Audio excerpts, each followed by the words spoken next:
nuestro tema de el Evangelio del Salvador.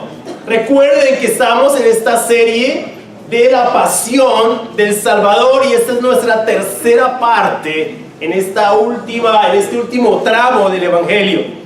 Y hoy quiero hablar el título de mi sermón es "Pasa de mí esta copa". Pasa de mí esta copa. Y vamos a entender un poquito más de qué se trata el día de hoy. Y estaba leyendo algo de Charles Spurgeon y él se refiere a esta parte del Getsemaní de la siguiente forma. Y quiero introducir con eso. Hemos llegado hasta la puerta del huerto de Getsemaní. Por tanto, entremos. Pero primero quitémonos los zapatos como hizo Moisés cuando vio la zarza ardiendo con fuego que no se consumía. Ciertamente podemos decir con Jacob: cuán temible es este lugar. Tiemblo ante la tarea que tengo frente a mí. Pues ¿cómo podría describir mi débil discurso, esas agonías, para que las fuertes exclamaciones y las lágrimas eran escasamente una adecuada expresión? Quiero juntamente con ustedes repasar los sufrimientos de nuestro Redentor, pero que el Espíritu de Dios nos impida cualquier pensamiento fuera de lugar o que nuestra lengua exprese ni una sola palabra que sea derogatoria hacia Él, ya sea en su humanidad inmaculada o en su gloriosa deidad. Y me llamó la atención esto, porque cuando entramos al Getsemaní, entramos a un lugar sagrado. No por lo que es el Getsemaní, no por la basílica que está allí en el Getsemaní hoy en día, y ahorita les voy a mostrar unas imágenes, sino porque era un lugar que frecuentaba muchísimo Jesús. Un lugar donde se encontraba con Dios. Un lugar donde con sus discípulos se retiraba a estar a solas con Dios. Es un lugar sagrado. Y en ese lugar Jesús vivió la mayor de sus agonías. La mayor crisis que Dios hecho carne en esta tierra sufrió. Quiero que vayamos a Lucas 22.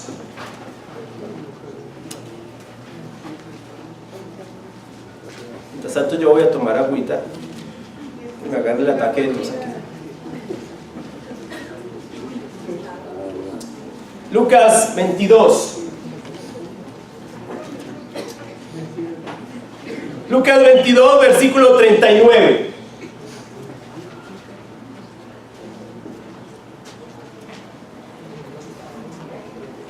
Dice: Jesús salió de la ciudad y como de costumbre se dirigió al monte de los Olivos, y sus discípulos lo siguieron. Cuando llegaron al lugar les dijo: ore para que no caigan en tentación. Entonces se separó de ellos a una buena distancia, se arrodilló y empezó a orar: Padre, si quieres, no me hagas beber este trago amargo, pero no se cumpla mi voluntad sino la tuya. Entonces se le apareció un ángel del cielo para fortalecerlo, pero como estaba angustiado, se puso a orar con más fervor, y su sudor era como gotas de sangre que caían a tierra. Cuando terminó de orar y volvió a los discípulos, los encontró dormidos, agotados por la tristeza. ¿Por qué están durmiendo?, les exhortó. Levántense y oren para que no caigan en tentación. Personalmente, es uno de mis pasajes favoritos en la Biblia, porque es uno de los pasajes más dramáticos que yo encuentro. No, hay muchos pasajes dramáticos en la Biblia, y aquel que piense que la Biblia es aburrido es porque no la ha leído. De ahí han sacado películas de acción, No es aburrida. El que piense que la Biblia es aburrida es porque no la ha leído. Y este pasaje es uno de los pasajes más duros, más fuertes, más dramáticos que tiene la Biblia. Porque es un pasaje que habla de crisis, de una profunda crisis. Lucas, el médico amado, hace una descripción de la forma en que Jesús enfrenta el preámbulo de su hora más crítica a lo largo de todo su ministerio. ¿Cuál? La cruz. Y este es el preámbulo. En la narración del Getsemaní se hacen evidentes dos hechos fundamentales de cómo Jesús hizo frente a este dramático evento. Y son las dos cosas que quiero abordar el día de hoy. Uno, su perfecta humanidad.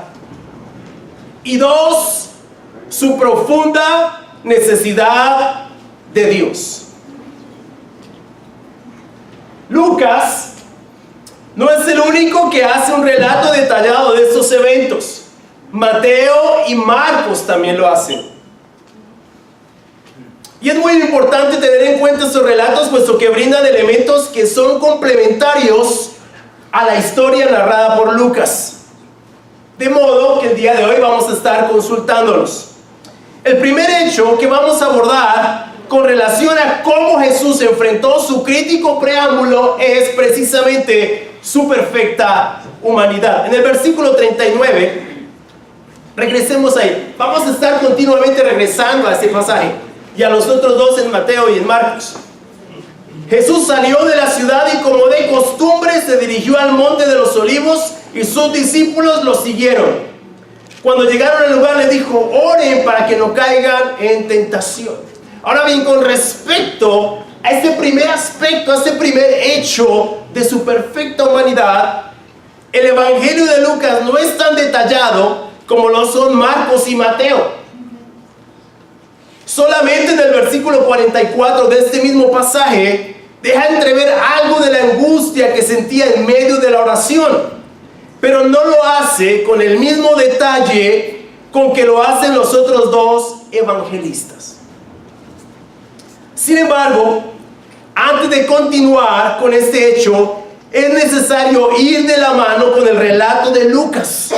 El evangelista cuenta que después de la cena con sus discípulos, Jesús sale de la ciudad y, como de costumbre, ¿sí se dan cuenta? Como de costumbre, se dirigió al monte de los olivos junto con sus discípulos.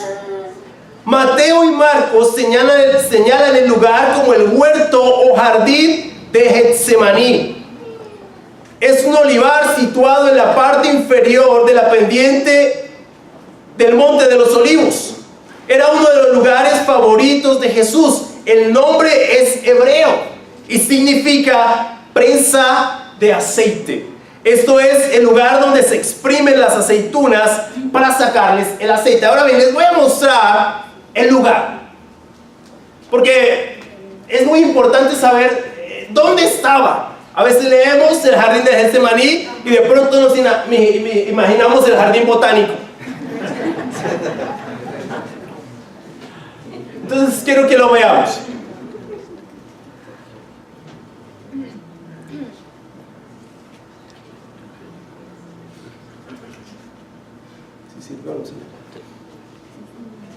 Bueno, este es el jardín. Este es el encargado del jardín. Aquí en este lugar fue donde Jesús pasó ese tiempo más crítico en su ministerio. Es un lugar muy hermoso. Gente que va a mirar el jardín.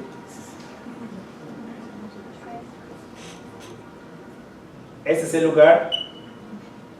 Esta es la basílica del Getsemaní. Si se dan cuenta, está en la parte baja del monte de los olivos. ¿Se dan cuenta?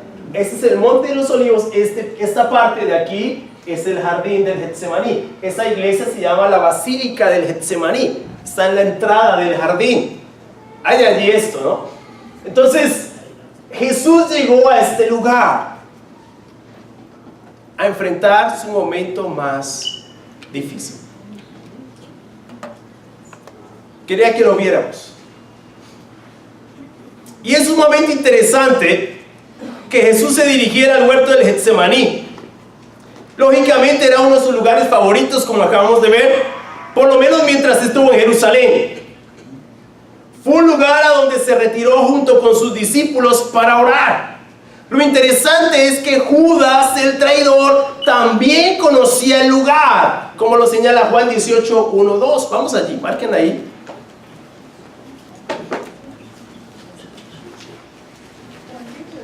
Juan 18, 1 y 2.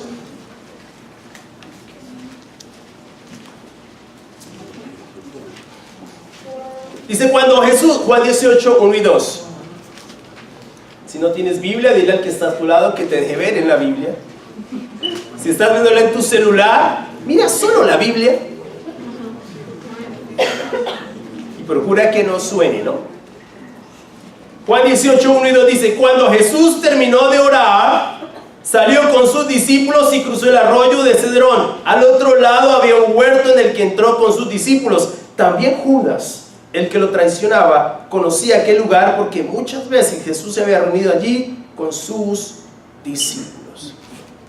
¿A qué lugar se refiere? ¿A qué huerto se refiere? Evidentemente al huerto del Getsemaní.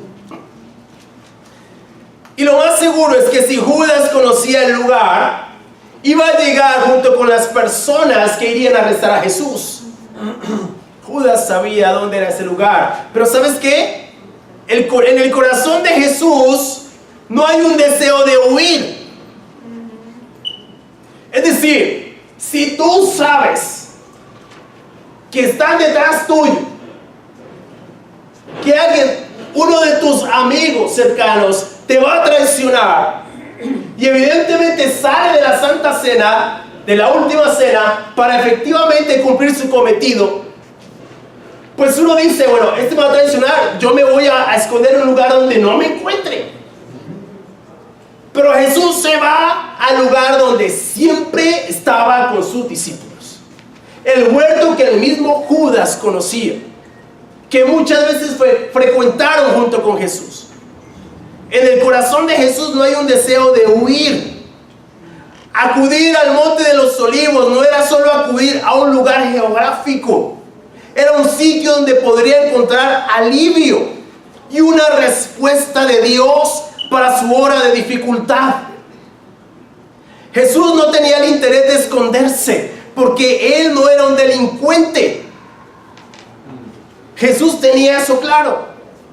Pero también sabía que para esta hora había llegado. Y en Juan 12, 27 y 28 dice, ahora todo mi ser está angustiado. ¿Y acaso voy a decir, Padre, sálvame de esta hora difícil? Si precisamente para afrontarla he venido, Padre, glorifica tu nombre. Amén. Jesús no era un cobarde. Jesús sabía, y muchas veces se lo había dicho a sus discípulos, y lo hemos venido estudiando a lo largo del Evangelio de Lucas, que muchas veces predijo su muerte y se dirigió con valor hacia Jerusalén porque sabía que en ese lugar iba a ser asesinado.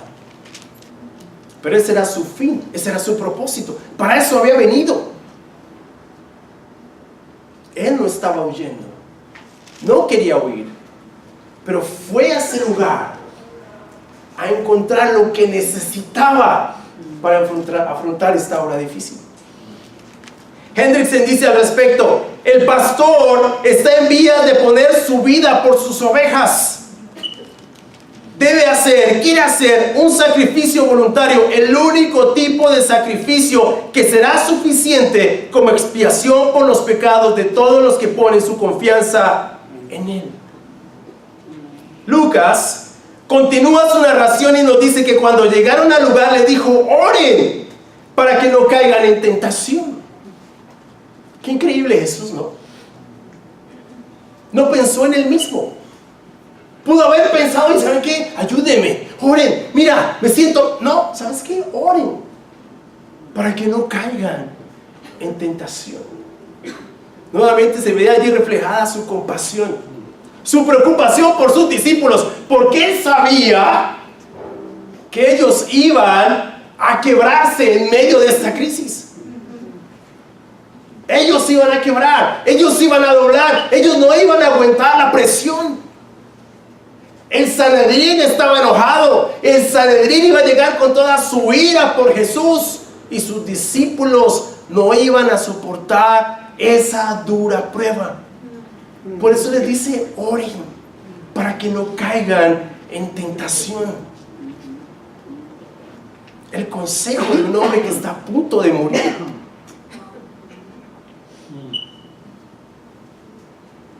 Sin embargo, aquí es necesario acudir a los otros dos evangelios con el propósito de hacer mucho más completa la historia. Recuerden que los evangelios son complementarios. Tanto Mateo como Marcos señalan en este punto de la historia que al llegar al huerto dejó a los otros 8 discípulos a la entrada y les pidió que se sentaran mientras él iba a orar un poco más adelante. Se llevó consigo a Pedro, Jacobo y Juan, sus 3 mejores amigos,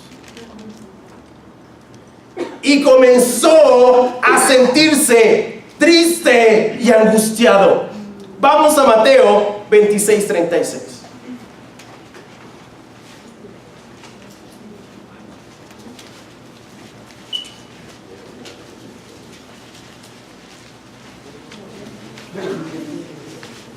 Mateo 26, versículo 36.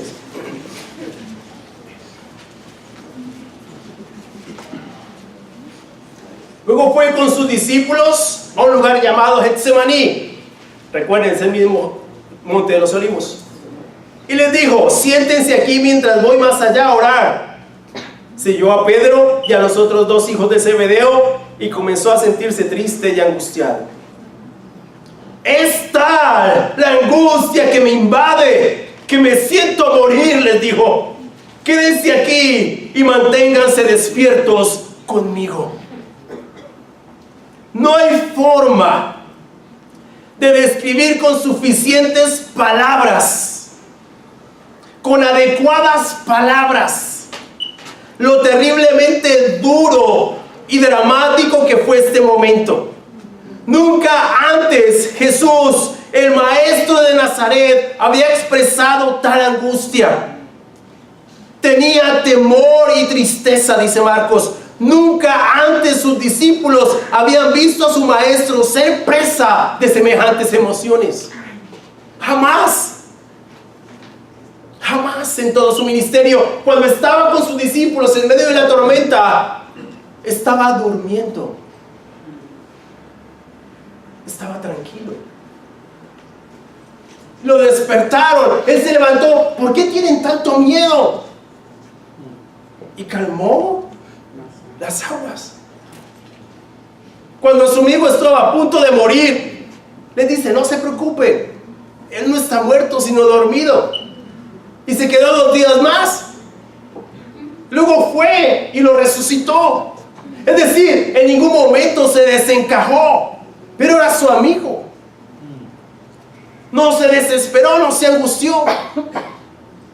Y así en otras muchas ocasiones. Jamás sus discípulos habían visto a Jesús atravesando el momento que estaba atravesando.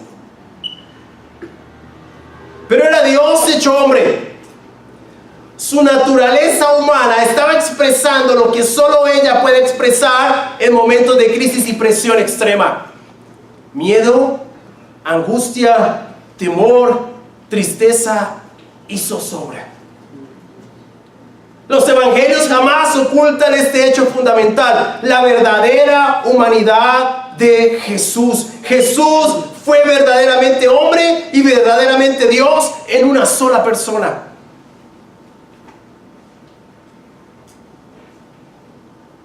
Y aquí, en este hecho en particular, su perfecta humanidad estaba siendo evidente. Para quienes conciben a Jesús como un mito o como una construcción de la iglesia. La pregunta es, ¿por qué colocar tal realidad y tal humanidad en algo tan superficial como un mito o una fabricación ficticia? ¿Por qué dar la vida por alguien que jamás existió, que fue solamente una construcción de la iglesia? ¿Por qué? ¿Por qué narrar algo que es superstición y apostarle la vida entera a algo que fue un invento? No tiene sentido.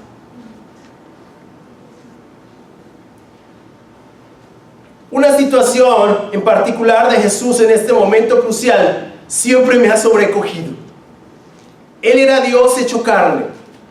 No tenía que mostrar debilidad o quebrantamiento o emociones como temor y angustia. Sin embargo, en este momento crítico de su vida y ministerio, pudo ser muy abierto y honesto con 3 de sus amigos más cercanos.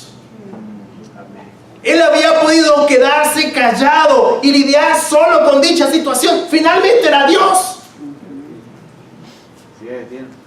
Pero no lo hizo.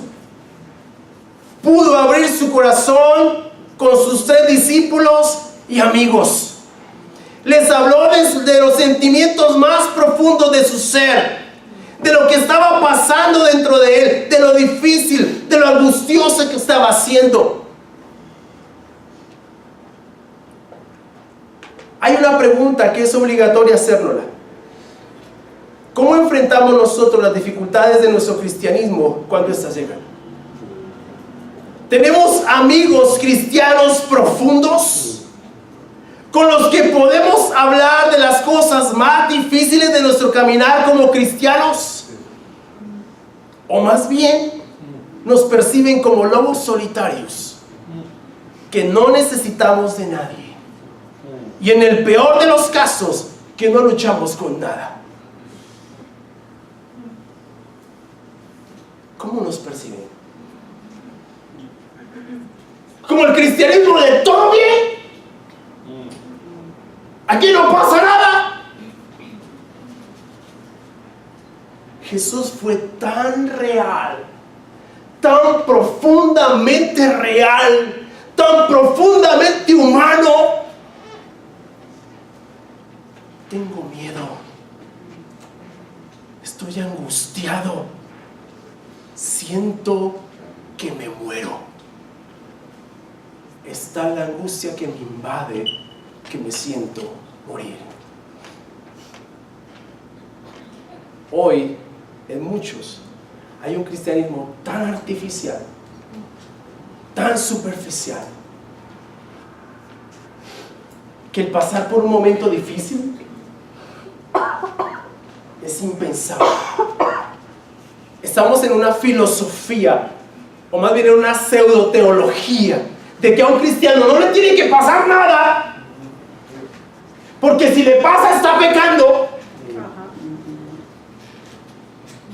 Que eso ha hecho que el cristianismo y el discipulado particularmente se vuelvan absolutamente superficiales. Necesitamos ser más profundos. Ahora, aquí estamos hablando de cristianos. Y yo quiero siempre, como siempre lo he hecho, ser claro. Si tú no eres un cristiano, necesitas hacerte un cristiano. Para que esto tenga una aplicación a tu vida. O de otro modo, simplemente te estoy hablando en chino. Así es. Necesitas hacerlo. Y no porque hagas una oración recibiendo a Jesús en el corazón. Eso no tiene peso escritural. Necesitas convertirte al Evangelio. Ser un discípulo, profundamente un discípulo. Arrepentirte de tus pecados. Volverte a Dios. Darle la espalda al pecado. Bautizarte para el perdón de tus pecados y mantenerte fiel. Pero eso no significa que jamás pasamos por tiempos difíciles. Estamos en un mundo caído, amigos y hermanos. En un mundo difícil. Hace 8 días, voy a contar esto. Hace 8 días, el hijo de una de nuestras hermanas, Ana Silvia, un joven de 23 años, salía para la iglesia de Estados Unidos. Él iba a predicar. Iba a predicar en un lugar donde predica normalmente. Iba en su camioneta. Iba en una highway, carril de alta velocidad. De un momento a otro, un señor se pasó del carril de baja velocidad al carril de alta velocidad. Se le atravesó. David esquivó el carro, pero al esquivarlo frenó y el carro comenzó a dar vueltas y vueltas y vueltas y vueltas. El carro quedó vuelto trizas. Ahora, en esas highways se anda a 120 kilómetros por hora. Él solo se peló, se lastimó un brazo nada más. Pero a lo que voy es que él iba a predicar. ¿Por qué le pasó eso? Mis queridos amigos y hermanos, porque estamos en un mundo caído. Y muchas veces los que no tenemos nada que ver tenemos que afrontar las consecuencias del pecado de otros. Créanme. Y esto iba a pasar aquí con sus discípulos. Jesús, el mismo Jesús, era inocente. Un ser inocente. No era un criminal, pero iba a ser tratado como uno. ¿Quién dijo que en el cristianismo no se sufre? Eso ha hecho que el cristianismo contemporáneo sea absolutamente superficial. Eso ha hecho que cristianos hoy no logren encontrar respuestas en sus púlpitos y abajo de los púlpitos a sus dilemas más complejos. ¿Por qué?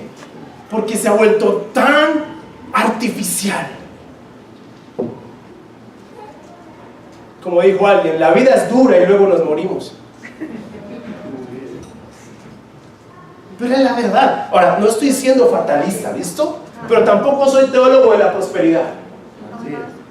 Pero no estoy siendo fatalista. Simplemente necesitamos ubicarnos en el marco conceptual de la realidad.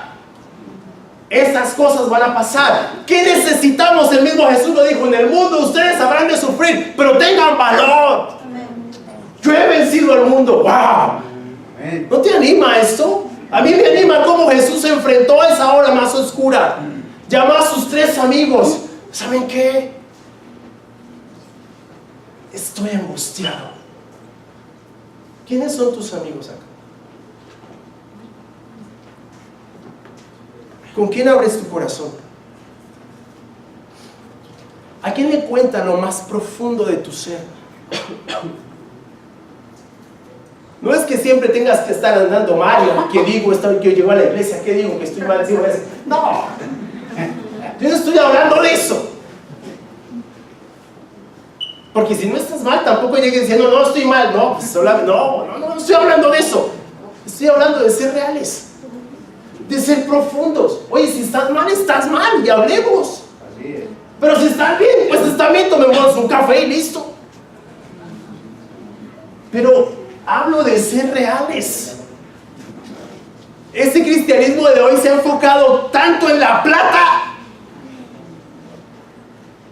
que ya no se habla de estas cosas. Eso se llama la teología del consumo, que piensa que nuestro real problema es que no tenemos plata. Ese no es el problema. Ese no es el problema.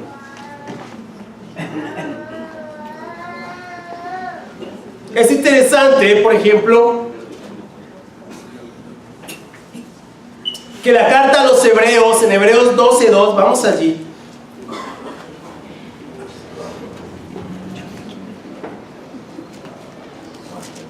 Hebreos 12.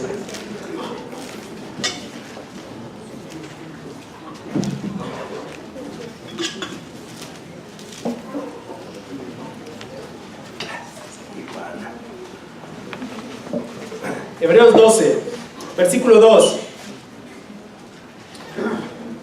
fijemos la mirada en Jesús, el iniciador y perfeccionador de nuestra fe, que por el gozo que le esperaba soportó la cruz, menospreciando la vergüenza que ya significaba, y ahora está sentado a la derecha del trono de Dios. Así pues, versículo 3, ojo a este: consideren a aquel que perseveró frente a tanta oposición por parte de los pecadores, para que no se cansen ni pierdan el ánimo.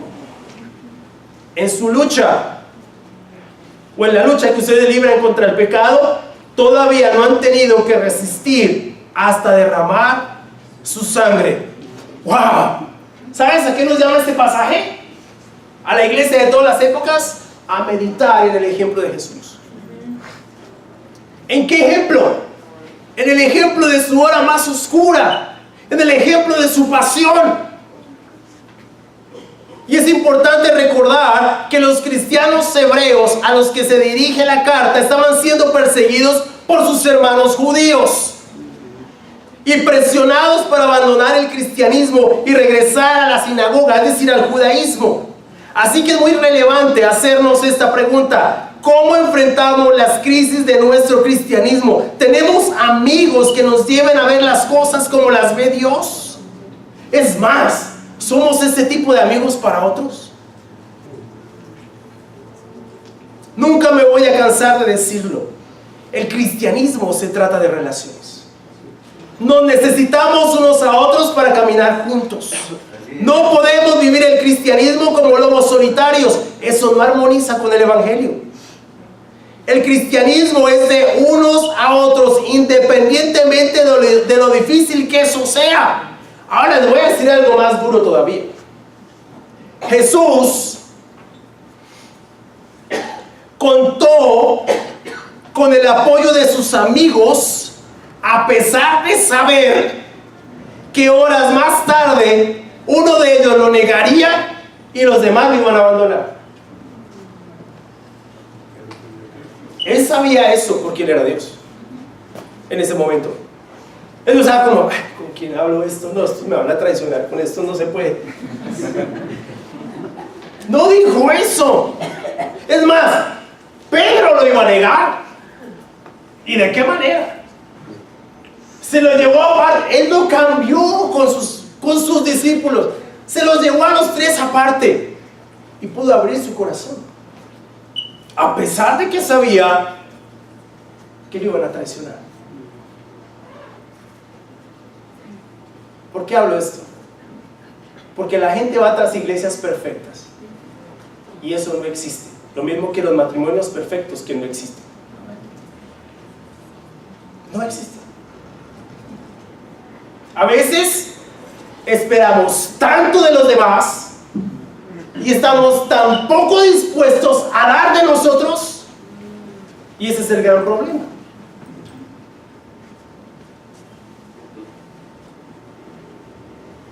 Jesús contó con hombres que lo iban a abandonar y abrió su corazón con ellos. Sí, aquí somos imperfectos. Desde este servidor en adelante somos imperfectos. A veces nos fallamos, a veces no somos tan leales, a veces no estamos tan dispuestos, a veces no somos tan amigos, pero estamos aprendiendo a crecer en nuestras relaciones, a valorarnos profundamente, a apoyarnos unos a otros, animarnos unos a otros. Estamos aprendiendo, no somos producto terminado, y amén que así es. Estamos caminando en ese sentido. Así que si nos visitas por primera vez, tennos paciencia. Pero estamos dispuestos a luchar por el corazón de cada uno. No siempre es fácil, pero queremos seguir el ejemplo de Jesús. Queremos amar de la forma que Él amó. Queremos luchar por el corazón de otros de la forma que Él luchó por el corazón de sus hermanos, de sus amigos, de sus discípulos, y por tu corazón y el mío. Pero no salgas con esa excusa. Ya está mandada a recoger. es que en la iglesia hay muchos hipócritas. Como dijo John MacArthur, hay espacio para uno más.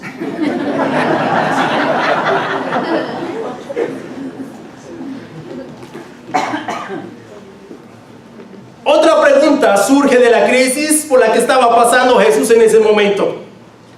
¿Por qué se sentía tan triste y angustiado hasta la muerte? ¿Qué era lo que tenía en tal estado o lo tenía en tal estado de zozobra?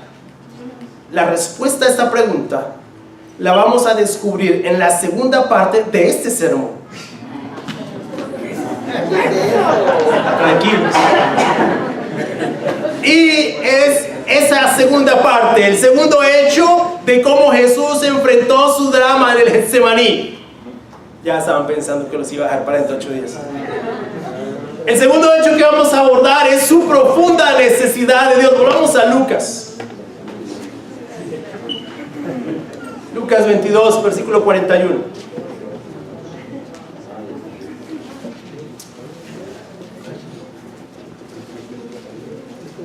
Entonces se separó de ellos a una buena distancia, o como a un tiro de piedra, dice la versión Reina Valera.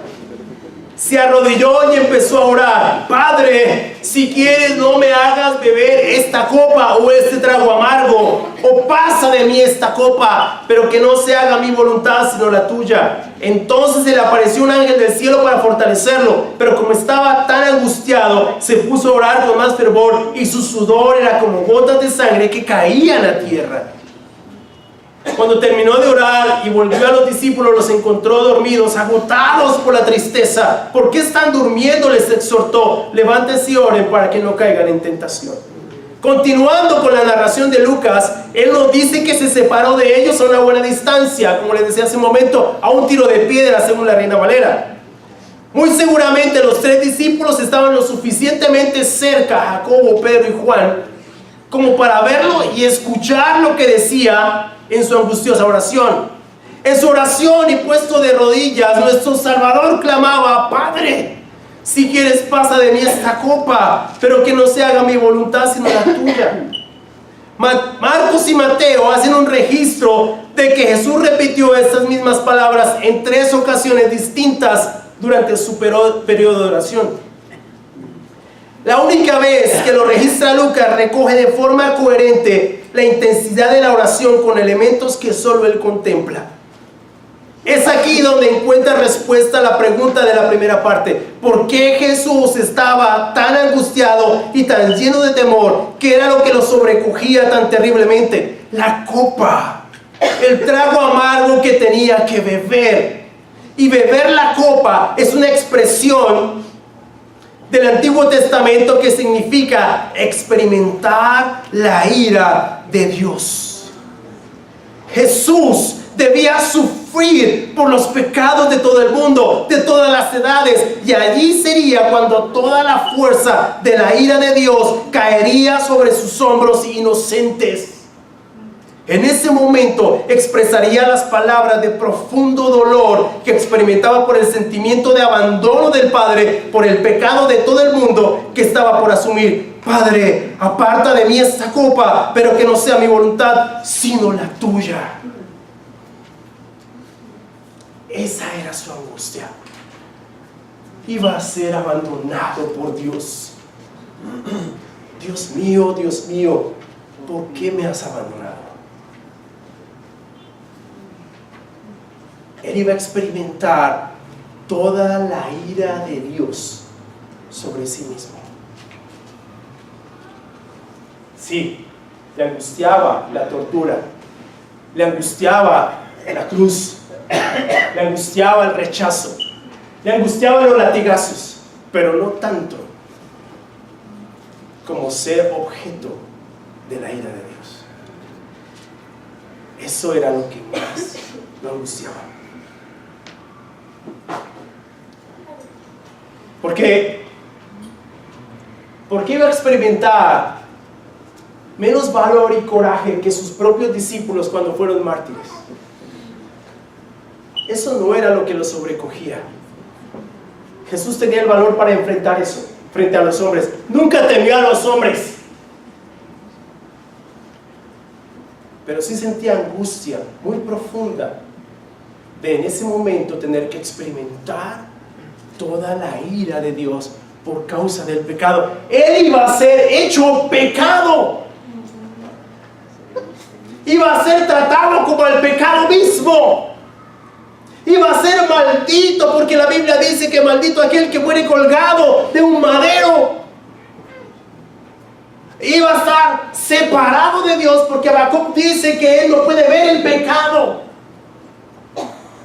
Jesús iba a experimentar toda la ira de Dios en su ser, y eso era lo que lo tenía tan angustiado. Cuando yo veo esto, cuando pienso en esto, y creo que todos debemos pensarlo, tenemos que entender y comprender lo terriblemente malo que es el pecado. Y la Biblia dice que cuando no somos cristianos, cuando no nos hemos vuelto a Dios, somos objeto de la ira de Dios. Ahora, si Jesús tenía tal temor de la ira de Dios, no entiendo por qué tú estás sentado hoy aquí y no eres un discípulo y no te has vuelto a Dios. Jesús entendía lo que significaba que la ira de Dios cayera sobre él. Si tú no ves el pecado como lo ve Jesús, no has entendido el Evangelio. Él iba a experimentar toda la ira. Él entendió lo que el pecado hace. ¿Tú lo entiendes de la misma manera? Es urgente que te vuelvas a Dios. Así es. Es urgente. Dios quiere que te vuelvas a Él. Ezequiel 18 dice que Él no quiere la muerte del malvado, sino que se vuelva a Él. Él quiere que todos se salven. Él quiere que todos accedan al arrepentimiento. La compasión de Dios radica en eso, que Él lo quiere. Y envió a su Hijo a morir por ti y por mí. Vuélvete a Dios. Te lo ruego, te lo suplico. No desperdicies tu vida en el pecado. A los jóvenes, yo les he dicho a los jóvenes, miren muchachos, la sabiduría se necesita para este momento en la vida que son jóvenes. Con el respeto de las personas ancianas de la tercera edad.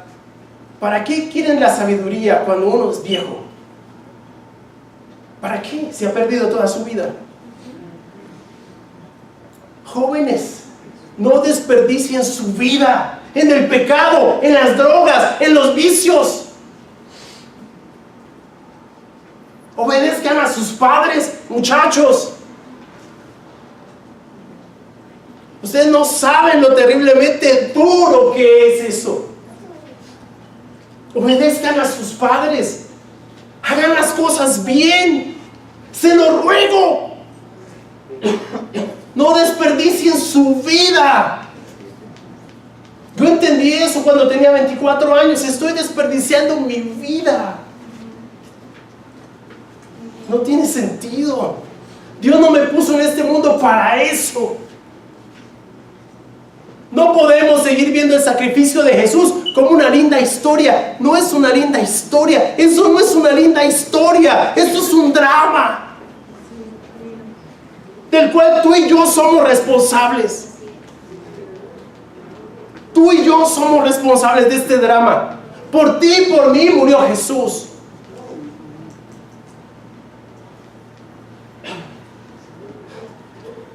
Él era inocente. Y sobre él recayó la ira de Dios. Él era inocente. Nosotros somos culpables. Pero aún así, Él murió por nosotros. Se sometió a eso por nosotros. ¿No entiendes que Él hizo la parte más difícil? Aquí se trata solamente de que tú pongas tu fe en Él, te arrepientas de tus pecados, te vuelvas a Dios. esa es la parte que a ti te toca y que a mí me toca. ¿Por qué darle largas a eso? Yo hoy te quiero convencer de que te vuelvas a Dios si no lo has hecho. De que te arrepientas de tus pecados genuinamente. Y aquí no estoy hablando del arrepentimiento como un remordimiento cultural, sino de realmente darle la espalda al pecado y volverte a Dios, poner tu fe en Él, bautizarte para el perdón de tus pecados y mantenerte fiel, ser parte de su familia, de la iglesia. Estamos aquí con los brazos abiertos para recibirte, pero no le apuestes más al pecado.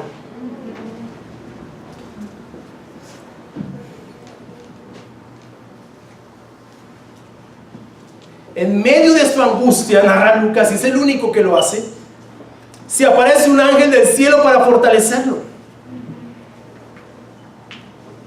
En el evento de la tentación de Jesús, Marcos y Mateo hacen mención de que ángeles acudieron a Jesús para servirlo, pero Lucas no hace esa mención. En cambio hace la mención de los ángeles sirviéndolo en el momento de más angustia. Imagínate lo que era para el cielo ver a Jesús allí. Los ángeles no guardaron silencio. Lucas hace mención de que en medio de su creciente angustia, Jesús oraba con más fervor y su sudor era como gotas de sangre que caían a tierra.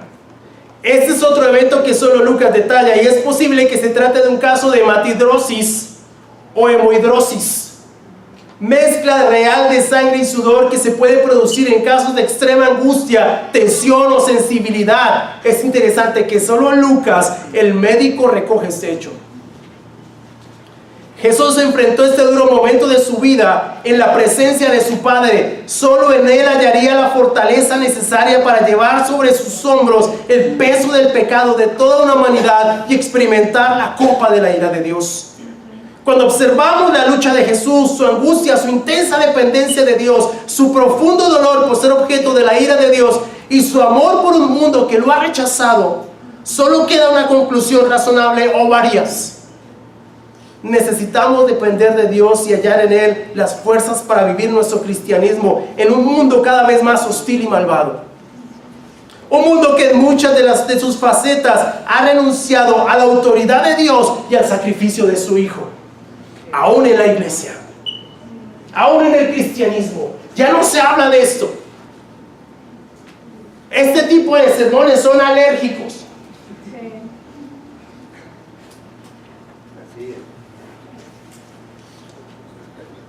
Hipoalergénicos. Sí, se dice así, ¿verdad? A la próxima semana.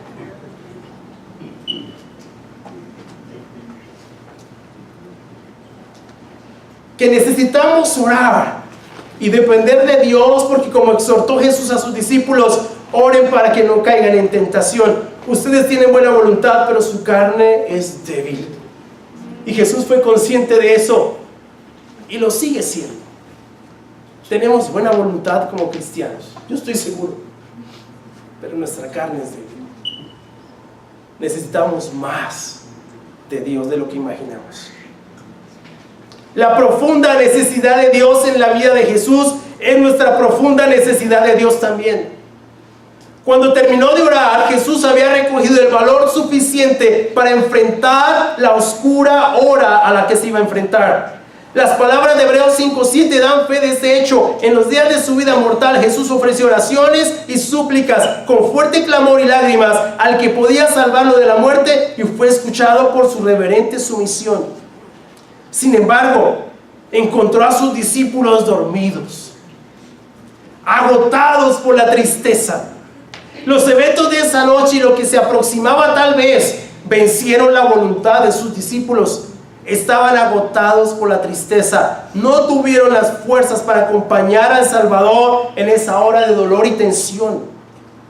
Si hubieran orado con más fervor, muy seguramente habrían recogido el mismo valor de su Maestro. Pero Jesús vuelve a exhortarlos con compasión y firmeza. ¿Por qué están durmiendo? Levántense y oren para que no caigan en tentación. Fue una exhortación para ellos, es igualmente una exhortación para nosotros. No es posible vivir el cristianismo sin una profunda dependencia de Dios. Es cierto, tenemos buena voluntad, pero nuestra carne es débil. Cedemos muy fácilmente a las demandas de la cultura y del entretenimiento, y se nos dificulta madurar en nuestra fe. Nuestro compromiso con el cristianismo muchas veces se reduce a lo mínimo. La frustración y el desánimo nos atrapan con facilidad y nos agotan al punto de sacarnos del camino. Necesitamos depender profunda y absolutamente de Dios. Jesús pudo reunir el valor que necesitaba porque tuvo un poderoso tiempo en la presencia de Dios. Eso fue un tiempo con Dios. Y no fue un ritual. La respuesta a su oración fue un no. ¿Lo habías pensado? ¿Pasa de mí esta copa? No. Tienes que beber la copa. Esa fue la respuesta. Pero reunió el valor y el coraje necesarios para enfrentar la cruz.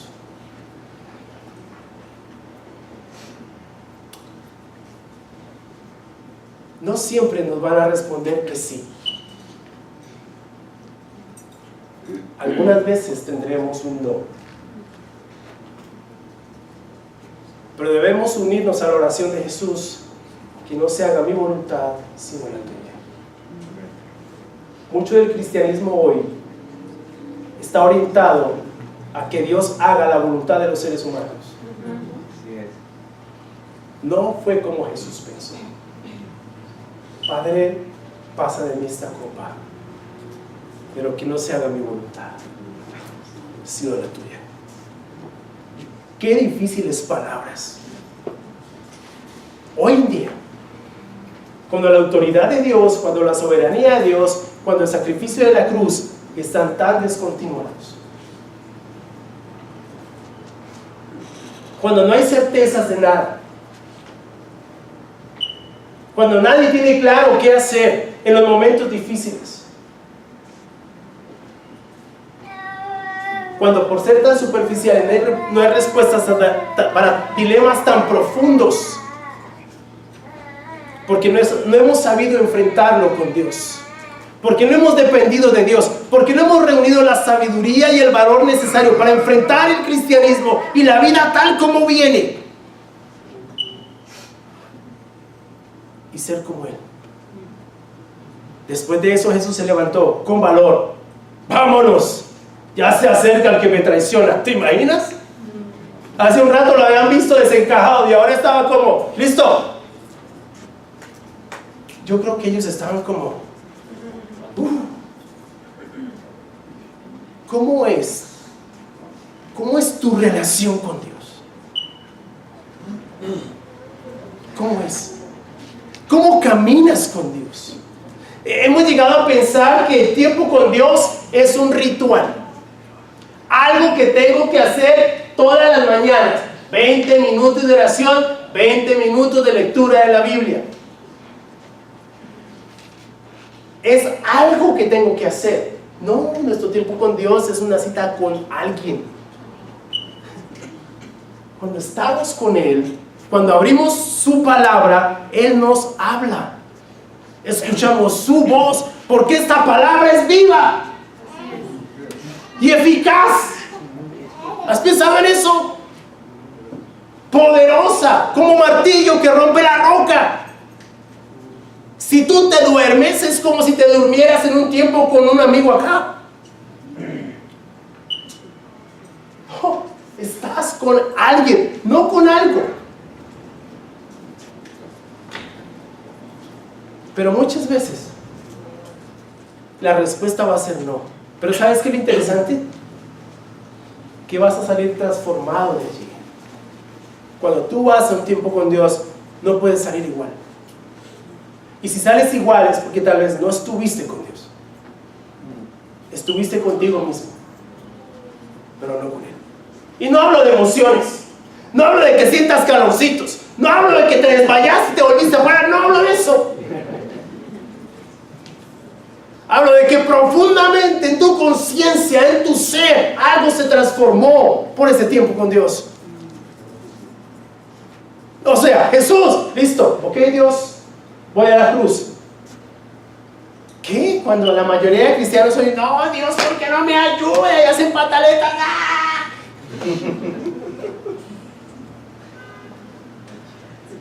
A veces la respuesta va a ser no. Contra todos los teólogos de la prosperidad y del bienestar, del pare de sufrir, y esta sociedad vuelta nada y pare de sufrir. ¿Cómo? Abre los ojos y empiezas a sufrir. Un niño nace y empieza a sufrir. Lo reciben con un golpe. Si no he hecho nada. No, pare de sufrir. Sí, claro. ¿En qué mundo?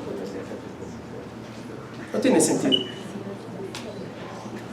La forma en que Jesús enfrentó el preámbulo de la cruz es un ejemplo valioso de cómo nosotros como cristianos contemporáneos debemos asumir nuestro cristianismo, cargar nuestra cruz cada día y seguir a Jesús. Exige de nosotros depender de Dios más de lo que nos imaginamos. Exige orar para no caer en tentación. Muchas gracias, mi hermano.